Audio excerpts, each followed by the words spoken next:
Good morning guys, कैसे हैं आप सब। आप सभी का एक बार फिर से नेक्स्ट ब्लॉग के अंदर स्वागत है। और अभी मैं आया हुआ हूँ सिटी पैलेस बैंक, क्योंकि मेरा जो अकाउंट है आपको पता है कि यहाँ सिटी पैलेस पे बैंक ऑफ बड़ौदा के अंदर है, तो यहाँ मैं आया हुआ था। और क्योंकि मेरे को थोड़ा कुछ पैसे निकलवाने थे, तो पर अभी जो बैंक है वो 10 बजे ओपन होगा। तो अभी 10-15 मिनट और बाकी हैं, तो अभी वेट कर रहा हूँ बैंक ओपन हो जाए तो फिर पैसे निकलवा करके मेरे को उसके बाद जाना है बिल जमा करवाने। लाइट का बिल जमा करवाना था, तो वो वहाँ पे जाना है। और उसमें हमारे कुछ चार्जेस जो हैं वो गलत आ गए हैं। लगभग हमारे 9,000 समथिंग का बिल आ गया है, जो कि यूनिट जो है वो गलत रीडिंग करके लेकर के चले गए हैं। तो वो भी एक दिक्कत थी, तो वहाँ पे जाकर के एप्लीकेशन देनी है। क्या सोल्यूशन निकलता है, जो भी निकलता है वो मैं आपको बताऊंगा। तो अभी एक बार बैंक खुलने का वेट करते हैं।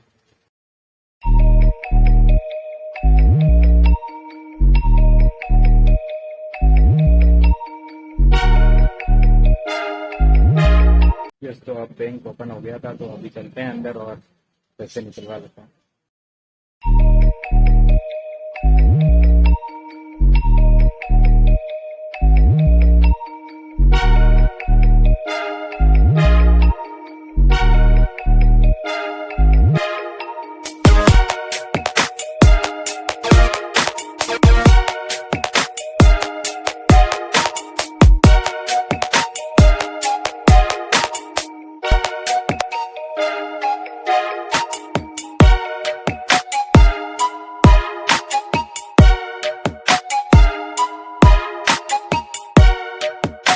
तो बनने सबसे पहले तो बाहर यहाँ क्या होता है ना कि बाहर पहले चेक कराना होता है, फिर अंदर से वेरीफाई होता है और उसके बाद पैसे ये हैंड ओवर करते हैं।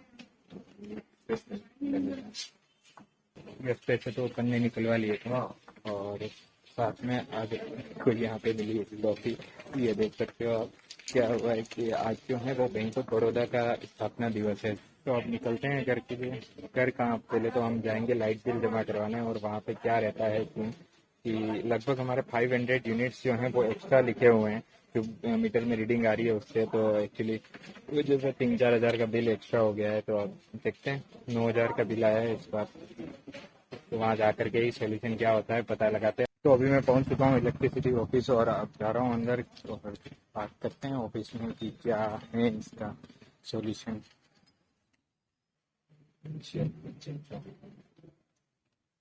83। हाँ एक साथ चलो। अब आप गए आपके 4 महीने। हाँ हो गया। 15,370 आज की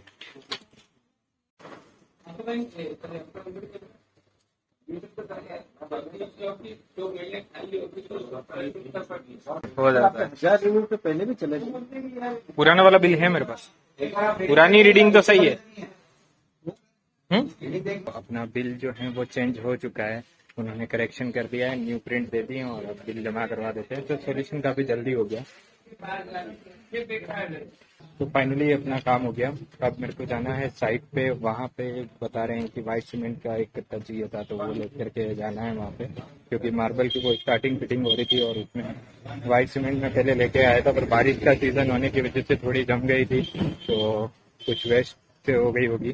तो अभी जाएंगे, देखेंगे क्या सिचुएशन है, उसके बाद एक कट्टा वहाँ पे वाइट सीमेंट चाहिए तो वो लेकर के आएंगे। तो अभी साइट पे जा करके आया, वहाँ पे अभी शूट कर नहीं पाया, पर गिसई वाला आया था एक, तो उससे थोड़ी रेट की बात वगैरह कर ली, गिसई की भी और मार्बल की भी। और अब जो है लाइट फिटिंग वाला आ रहा है, तो उससे के कॉल लगाया था, सुबह से बोला हुआ है आ रहा हूँ, पर अभी तक तो आया नहीं। अब देखते हैं, आ जाता है तो अच्छा है, नहीं तो क्या कुछ और ढूंढना पड़ेगा किसी और पर्सन को। तो क्योंकि ये चीज काफी डिले हो गई थी, लगभग 2 महीने से मैं कॉल कर रहा हूँ, आज आ रहा हूँ कल आ रहा हूँ। तो आप ये समझ सकते हो कंस्ट्रक्शन का काम जो है वो काफी मतलब एक तरीके से आपको परेशान करके रख दिया जाता है सबके थ्रू।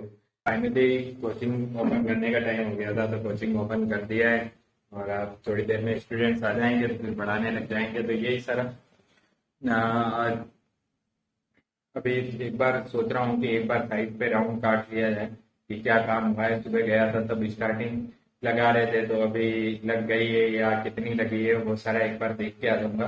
तो एक बार मैम आ जाए, वही वेट कर रहा हूँ, मैम आ जाए फिर मैं निकलता हूँ।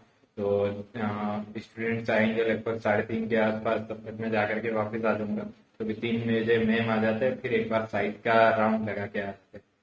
तो अभी मैं पहुंच चुका हूँ अपनी साइट पे, और यहाँ अब ऊपर चल के देखते हैं कि क्या काम हो रहा है।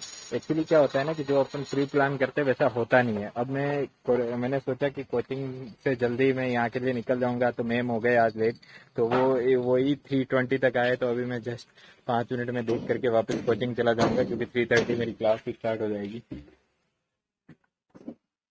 ये बाहर नाली वगैरह का काम हमने करवा दिया था, तो यहाँ से अब पहले यहाँ पे बहुत ज्यादा कीचड़ हो जाता था, अब ये भी है, ये भी हमको सही पूरा यहाँ से फैला करके ये पूरा सही करवाना है। और ये कल हम रैंप का काम करवा देंगे, तो ये ताकि यहाँ पे भी मार्बल लग जाएगा। अब केवल मार्बल मेनली यहीं बचा हुआ है, तो अभी चलते हैं अंदर।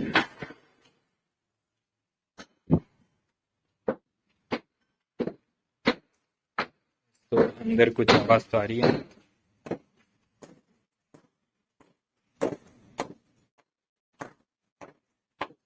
ये बिजली वाले भी आ गए दिखते हैं, तो यहाँ पे स्टार्टिंग लगनी थी वो लग गई है। तो अभी चलते हैं ऊपर। यहाँ सब लग गई,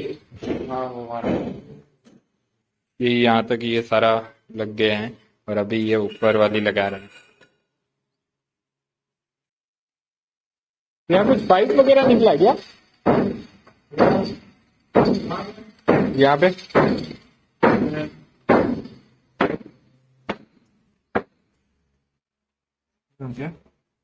देख लेंगे इनके साइड तक, यहाँ पे पाइप भी हो सकता है इसी।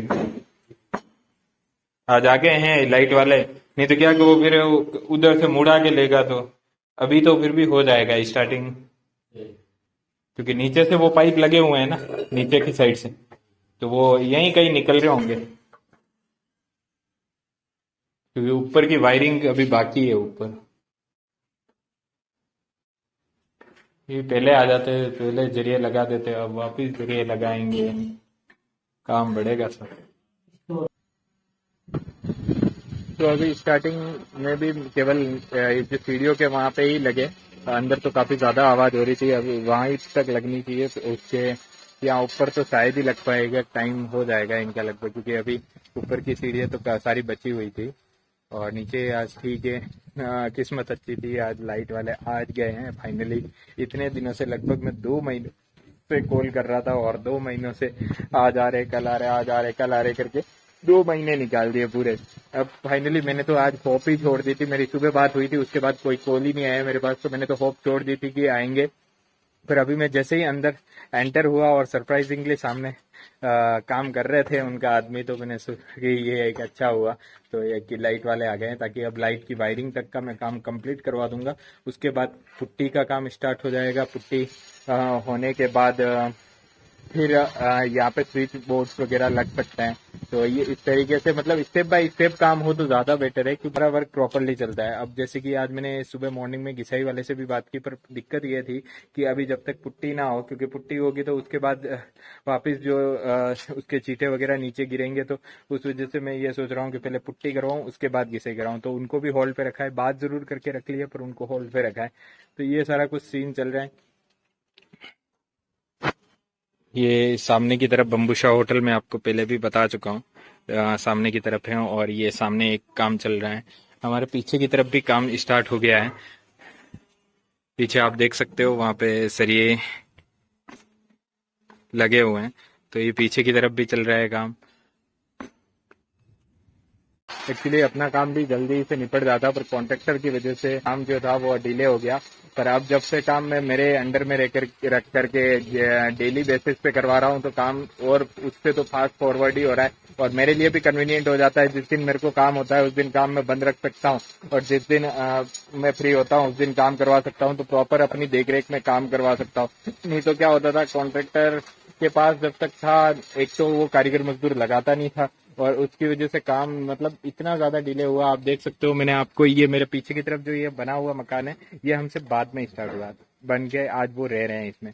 तो आगे वाला ये मकान है, इसमें भी वो ये भी बाद में स्टार्ट हुआ है, इसमें भी रहना स्टार्ट कर दिया और अपना इतना डिले चला गया बस और बस कॉन्ट्रैक्टर की वजह से। तो ये सारी चीजें पर होप करते हैं अब ऐसी कोई दिक्कत नहीं आएगी और अपना काम जो है वो टाइमली कंप्लीट हो जाएगा। तो अभी मैं वापस जल्दी से कोचिंग के लिए निकलता हूँ, नहीं तो वहाँ के लिए लेट हो जाऊंगा, स्टूडेंट वेट कर रहे होंगे। तो अभी टाइम हो रहा है लगभग 7:30 और अभी बैठा हुआ था, अब खाना वाना बनेगा, फिर खाना वाना खाएंगे और फिर रेस्ट करेंगे। तो यही सारा आज का रूटीन था जो कि मैं आपके साथ शेयर करने वाला था। तो आज के ब्लॉग को हम यहीं पे एंड करते हैं, मिलते हैं नेक्स्ट ब्लॉग के अंदर। और आज का ब्लॉग आपको अच्छा लगा हो, इंफॉर्मेटिव लगा हो तो आप एक लाइक कर दीजिएगा। मिलते हैं नेक्स्ट ब्लॉग में।